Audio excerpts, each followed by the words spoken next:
Buni ichidagi kitob 2 kundan keyin sotuvga chiqadi. Sizlar bilan birga ochamiz.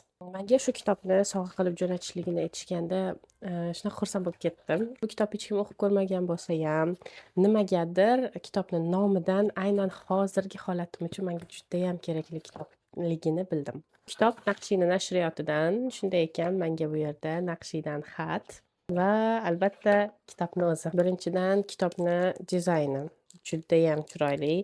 Buni ta'rif etmasdan iloji yo'q. Hozir o'zini ham ko'rsataman. Voy, chiroyliligini. Tasavvuf va his-tuyg'ular tarbiyasi.